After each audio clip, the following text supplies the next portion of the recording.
Kakak itu brand tu we pecah minyak lu dah belum kita nak busaka batching apa dah. Pion nampak klik ni jangan lupa tekan like, tekan share ataupun tekan hitam, tekan follow dah. Ni kadang ni pecah minyak dah ni. Lepas pecah minyak dah ke kita busak mai pandang dah. Dah sak air dah. Sak tai tu dah dah. Lepas tu kita busak terus masuk ala 2 sudu dah ataupun sudu setengah apa dah. Lepas tu sak cili. Sak cili ni agak ambil dah kita bakal 3 sudu, 4 sudu, 5 sudu kat tu dah.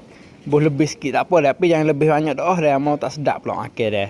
Lepas tu sakai tu berhala 2 sudu. Batching sikit.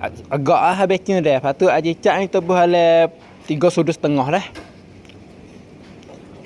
Lepas bu kakak apa siap dah, kita tumis kakak tu masak molek tu dah. Ni masak kadang ni boleh dah ni.